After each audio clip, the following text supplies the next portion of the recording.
această scrisoare deschisă. Și acei oameni care au cunoscut în plin ororile regimului criminal, politic nazist, spun așa: noi, supraviețuitorii atrocităților comise împotriva umanității în timpul celei de-a doua conflagrații mondiale, al doilea război mondial, ne simțim obligați să ne urmăm conștiința și să scriem această scrisoare. Este evident pentru noi că un alt holocaust de o mai mare amploare are loc în fața noastră, sub ochii noștri. Majoritatea populației lumii, scrie în această scrisoare, nu realizează încă ceea ce se întâmplă, deoarece magnitudinea unei crime organizate ca aceasta este dincolo de sfera lor de experiență. Noi cu toate acestea știm, ne amintim numele Iosef Mengele. Unii dintre noi au cunoștințe personale, amintiri personale. Experimentăm un deja vu atât de îngrozitor, încât ne ridicăm pentru a ne proteja noi și semenii noștri. Tot în scrisoare, dumnealor reamintesc ceea ce ar trebui să știm cu toții. În doar 4 luni de zile, de când au fost folosite, aceste vaccinuri pentru COVID au ucis mai mulți oameni decât toate vaccinurile care au fost utilizate de la mijlocul anului 1997 până la sfârșitul anului 2013. Iar nouă ni se spune: vaccinați-vă că sunt sigure. Mincinoșii! Mincinoșii! Tot dumnealor spun așa: codul de la Nuremberg trebuie să fie aplicat. La Nuremberg s-a ajuns la stabilirea unui cod medical după ce judecătorul a aflat toate atrocitățile comise de medici, repet, de medici care au servit regimul politic criminal nazist. Au fost medici și nimeni nu le-a luat această titulatură. Medici au fost medici și au rămas, dar au fost medici criminali. Și ca urmare a judecărilor a apărut codul de la Nuremberg. Principiul 1 din codul de la Nuremberg spune clar, și asta trebuie să apărăm cu dinții: consimțământul voluntar al subiectului uman este absolut esențial. Acest lucru înseamnă că persoana implicată ar trebui să aibă capacitatea legală de a-și da consimțământul. Ar trebui să se afle într-o situație în care să poate exercita o putere de alegere liberă, fără a fi supusă la intervenția oricărui element de forță, fraudă, înșelăciune, constrângere, depășire sau altă formă ulterioară de constrângere sau coerciție. Ceea ce se întâmplă în prezent este însăși încălcarea codului de la Nuremberg, care a avut drept scop să împiedice apariția unei alte tragedii, precum Holocaustul. Nu sunt, în prezent codul la Nuremberg este încălcat. Care vor fi urmările? Câți oameni trebuie să moară? Câte zeci de milioane, sute de milioane sau miliarde de oameni trebuie să moară ca urmare acestui experiment medical gigantic pentru a avea loc un al doilea proces de la Nuremberg? Câți oameni trebuie să moară pentru a se întâmpla un asemenea lucru? Haideți să ne ajungem acolo! Haideți să ne ajungem la asemenea tragedie! Și de aceea trebuie să și informăm oamenii în mod corect. Să le spunem foarte clar: nu este de joacă! Nu este o glumă! Informați-vă în mod corect! Luați-vă informații din mai multe surse! Nu vă mai luați informațiile din gura celor care apar la televizor și care sunt direct interesați să ne spună numai ceea ce vor unii.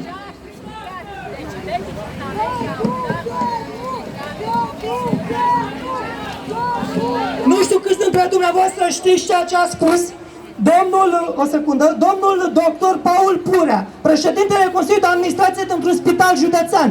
Știți ce a declarat dumnealui în mod public? Că sunt medici care primesc sporuri salariale lunare, lună de lună, de până la 150.000 de lei, de până la 1 miliard și 500 de milioane de lei vechi. Păi dumneavoastră vă așteptați ca medicii să ne apere pe noi, când ei lună de lună încasează aproape 1 miliard și jumătate de lei vechi, ca să ne țină în pandemie cât s-o putea mai mult, ca să ne țină în teroare. Revenind la tema acestei întâlniri, legat de copii. E vorba în primul rând de mască.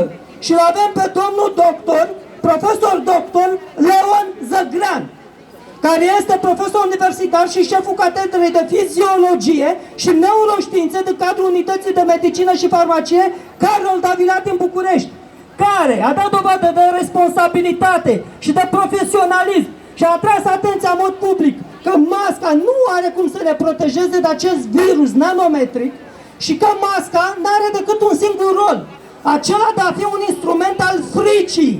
Ăsta este rolul măștii. Dacă n-ar mai exista mască, n-am ști că mai există pandemie. Masca are rolul să ne țină în teroare, să ne țină în frică, să ne țină în priză că e pandemie, pandemie, pandemie și să fim susceptibili să cedăm la presiunea care suntem supuși pentru a ne injecta. Și apropo de injectare, o parte dintre cei care s-au injectat, să știți că nu au făcut-o de bunăvoie, ci au cedat amenințărilor, au cedat presiunilor pentru a-și păstra locul de muncă. Cunosc asemenea oameni și le-am spus și lor ceea ce o să vă spun și noastră acum. Înțeleg de ce ați cedat, fiindcă rămâneați fără un loc de muncă, aveți rate la bancă, rămâneați muritori de foame. Dar oameni buni, dacă veți fi între cei care veți deceda din cauza acestui ser nenorocit, acestor seruri, sau dacă veți fi între cei care veți face un AVC, atac vascular cerebral, care vă va face să fiți incapabili să munciți, sau dacă veți suferi de pericardită sau miocardită și mușchiul inimii vă va fi atât de slăbit că nu mai puteți să faceți efort, veți mai avea un loc de muncă? Nu veți mai avea! Vă sacrificați sănătatea sperând că vă veți păstra locul de muncă. Dar când aceste seruri experimentale o să vă pună la pământ sănătatea, veți primi un mare șut în fund și veți fi muritori de foame și fără capacitatea de a mai munci în altă parte, fiindcă nu veți mai fi sănătoși. Deci nu mai cedați amenințărilor, vă rog frumos, nu mai cedați amenințărilor, fiindcă e în joc viața și sănătatea dumneavoastră. Două lucruri mai spun și închei. E nevoie ca toată lumea să înțeleagă că dacă noi, toți, nu luptăm pentru libertate, vom rămâne fără libertate. Trebuie să luptăm dacă vrem să fim liberi. Nu vom mai fi liberi dacă stăm acasă cu minți și așteptăm să lupte alții pentru noi. Nu! Trebuie să fim din ce în ce mai mulți cei care să ieșim în stradă, să luăm atitudine și pe toate căile legale cu putință să luptăm pentru libertate. Și în încheiere mai am un mesaj pentru medici, în special pentru medicii care apar la televizor și ne spun că e un vaccin sigur, că trebuie să ne vaccinăm noi și copiii noștri. Mesajul meu este acesta: dați dovadă de o ultimă fărâmă de umanitate și de omenie și aveți milă măcar de copii. Măcar de copii aveți milă și măcar pe ei nu-i transformați în cobai. Doamne ajută! Mulțumim foarte mult! Acum o avem pe Angela Negrotă. E bine, vreau să o laud pe Angela acum pentru că a luat inițiativa în urmă cu 2 săptămâni să redacteze un memoriu, o petiție împotriva măsurilor și restricțiilor adoptate la revenirea copiilor în școli. Am mers chiar la Ministerul Educației în urmă cu 1 săptămână, s-a depus acest memoriu. Dacă nu luăm atitudine, oameni buni, dacă nu acționăm concret, prin fapte, nu vom ajunge să schimbăm nimic. Și de aceea eu îi mulțumesc pe această cale și îi mulțumesc și că a făcut-o posibil să promoveze acest eveniment, ținând cont că eu sunt blocat pe Facebook. Și dau cuvântul. Bună ziua tuturor! Într-adevăr, am vorbit cu Dumigiu acum câteva săptămâni și am propus să ieșim în stradă. El se temea că nu vor fi mulți oameni și să așteptăm ordinele comune de ministru pe care să le contestăm în instanță. I-am explicat că nu este o idee bună și cel mai bine ar fi să facem presiuni pe toate celelalte căi legale până la instanță. Pentru că știm foarte bine ce se întâmplă acolo. A fost de acord, am făcut acel memoriu. Mii de oameni responsabili din România l-au copiat, unii l-au modificat, alții l-au trimis așa. Au semnat și o petiție online pe care am depus-o și la Ministerul Sănătății, și la Ministerul Educației, și la Avocatul Poporului. Petiția online o puteți semna în continuare, chiar și cel un nume personal îl puteți copia și îl trimite mai departe. Trebuie să facem presiune, trebuie să le blocăm mail-urile, trebuie ca acești nemernici care vremelnic ne conduc să știe că nu sunt de capul lor, că nu acceptăm să fim transformați în slugi și în sclavi. Ne-am născut liberi, trăim liberi și liberi vom muri. Să le intre foarte bine în cap. Nu vom ceda, vom muri în picioare. Azi, mâine, peste o săptămână, peste un an, peste 50 de ani, nu știm. Dar când vom muri în picioare. Nu le vom permite să ne îngenucheze. Noi îngenuchem doar în fața lui Dumnezeu.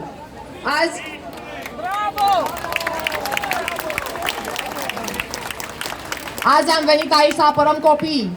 Copiii sunt categoria socială cea mai vulnerabilă pentru că ei nu se pot apăra singuri. Este obligația voastră a părinților să faceți tot ce vă stă în putere ca acești nemeni să nu se atingă de ei. Nu acceptați să îi transformați în cobai la presiunile lor sau mințiți de ei. Aceste seruri nu imunizează. V-a spus și domnul doctor Damian și ceilalți antevorbitori. Acest ser este un ser care modifică genetic organismul. Nu funcționează la fel la fiecare persoană.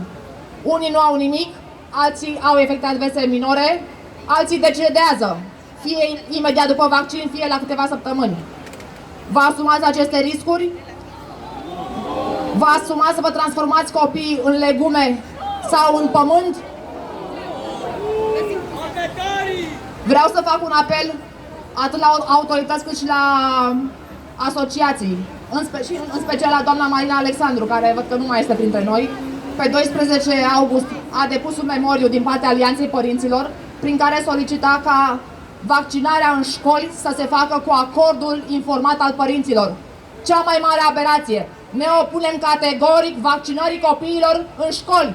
Ne opunem categoric testării copiilor în școli. Ne opunem categoric obligativității purtării măștilor în școli. Cine vrea să poarte mască, să poarte. Și 10, nu avem absolut nimic împotrivă. Dar nu trebuie să ne duce pe noi ceilalți să purtăm. Toate cunoștințele mele care au purtat mască până acum s-au îmbolnăvit. Noi toți ceilalți care nu am purtat mască și am ieșit zi de zi aproape la anumite perioade ale anului, niciunul dintre noi nu am avut absolut nimic. Solicităm imperativ să se desființeze cele peste 600 de centre de vaccinare nou înființate în incinta instituțiilor de învățământ. Solicităm să nu existe nicio brigadă mobilă formată din medici civili sau militari care să vaccineze copiii în școli. Sunt foarte multe centre medicale care sunt deja pe teritoriul României în care bate vântul. Cine vrea să se nenorocească, să meargă acolo, să-și inoculeze acele ser. Nu în școli. Nu acceptăm să vă atingeți de copii. Nu acceptăm să-i transformați în cobai.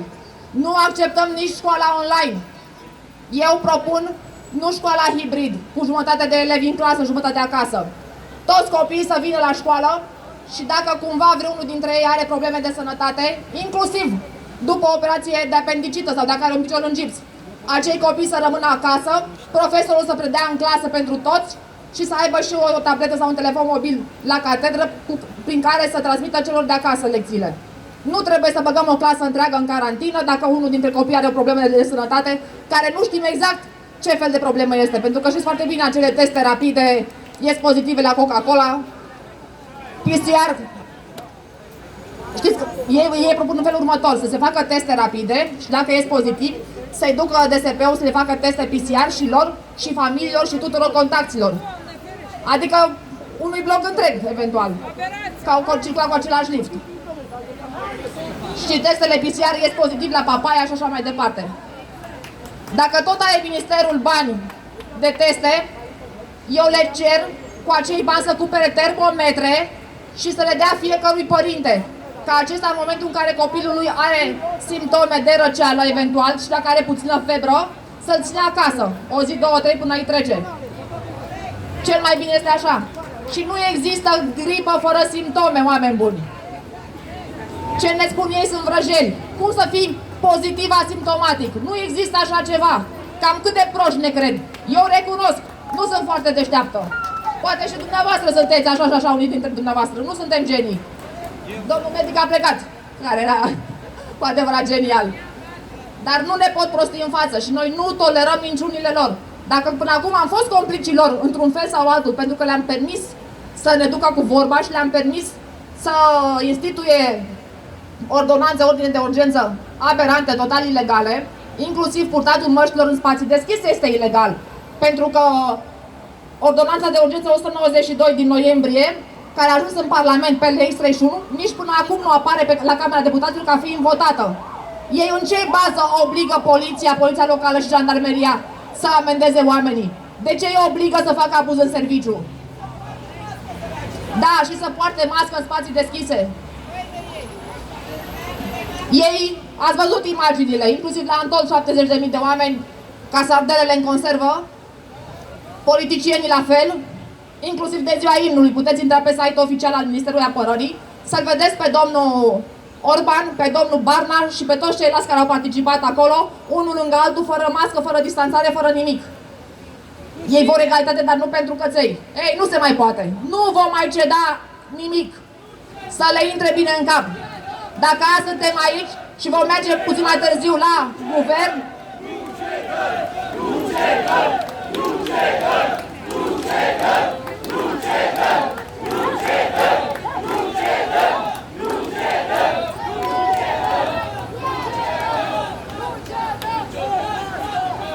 eu vă rog să intrați pe site-ul guvernului, pe toate celelalte site ale ministerelor și să le trimiteți în fiecare zi un mail. Respectați Constituția. Atât, doar două cuvinte. Să le vină în fiecare zi zeci de mii, sute de mii de mail-uri. Să le blocăm celelalte activități prin care ei își împart contractele cu banii pe care ar trebui să-i dea oamenilor care sunt într-adevăr în nevoie. Pandemia este despre aceste contracte, despre încercarea de a se impune o dictatură generalizată la nivelul întregii planete. Să nu ne mai aburaască pe noi cu grija sănătății noastre, că-i doarem la bașcheți. Le pasă de copii că sunt posibili purtători de COVID, dar de copii care mor cu cancer, pentru care nu au nici măcar bani de morfină, nu le pasă? De copii cu leucemie. Au nenorocit cu vaccinurile lor modificate între timp, cele clasice. Zeci de mii de copii, poate chiar mai mult. S-a dat în ianuarie o lege pentru persoanele care au alergii. Nici până acum nu au dat normele de aplicare. Acea lege nu poate fi aplicată pentru că nu s-au dat normele de aplicare. Pentru acei 10.000 de copii ce facem? Sau cu celelalte persoane care au probleme de sănătate? V-au ținut ca pe ultimii oameni la porțile spitalelor. Și voi sunteți complicii lor, să știți foarte bine. Voi le-ați permis. Ei fac atâtea abuzuri câte le permiteți voi să facă. Nici mai multe, nici mai puține. Persoanele care aveau probleme de sănătate trebuiau să intre pur și simplu acolo pentru că erau acoperiți de lege. Ordinele lor erau ilegale. Inclusiv interzicerea efectuării autopsiilor a fost o mare vrăjeală. A fost o simplă recomandare, nu există nimic scris în acest sens. Și în continuare vă rog, dacă aveți cunoștință, dacă auziți pe cineva că moare fie din cauza COVID-ului, fie din cauza vaccinului, să nu scoată persoana din spital până nu-i face autopsie. Dacă medicul din spital refuză, să facă plângere penală și să vină IML-ul să facă autopsia. Și dacă câteva persoane vor face chestia asta și vom mediatiza, se va termina într-o lună, două cu această pandemie, cu acest COVID. De noi depinde. În mâinile noastre este puterea. O folosim sau nu o folosim, de noi depinde. Și nu uitați, copiii sunt prioritatea zero.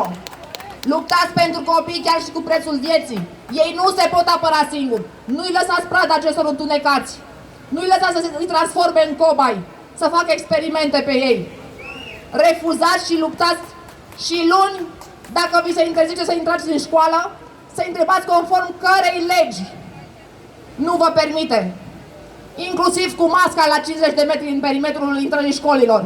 Nu există lege votată în Parlament care să impună purtarea măștii în spații deschise.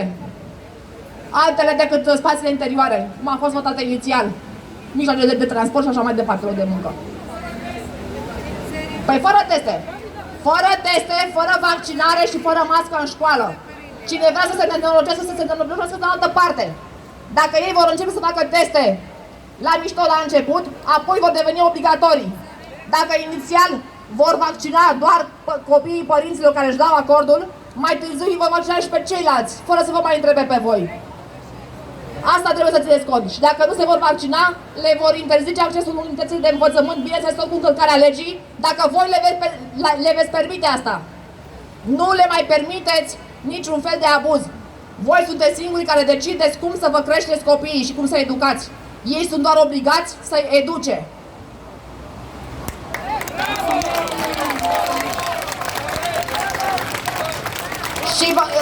Și rog și pe cei care ne privesc acum din alte localități ale României și pe București să iasă în stradă să protesteze pașnic, este dreptul lor, să scrie în fiecare zi dacă este nevoie autorităților, eventual să se ducă și la registratură, să ceară număr de înregistrare. Zi de zi, de zi, de zi, să fim picătura chinezească care va distruge acest sistem nemernic, care vrea să ne îngroape de vii. Eu refuz să fiu îngropată de vie. Eu refuz să îngenunchez. Eu vreau să mor cu fruntea sus. Doamne ajută! Nu mă mai țin pe târziu. Mulțumim foarte mult! Vreau să vă spun un lucru, doamna Angela nu are copii, dar apără copiii României ca o leoaică, așa cum mulți dintre părinții copiilor nu o fac. Respect! Respect! Acum, Și să vă fie rușine tuturor celor care nu ați mișcat un dege până acum să apărați copiii. Nu ați făcut nici măcar o postare pe Facebook, să informați și pe alții despre ce se întâmplă. Rușine, rușine, rușine să vă fie! ideea e să luăm atitudine. Rușine, rușine, rușine să vă fie! Rușine, rușine, rușine să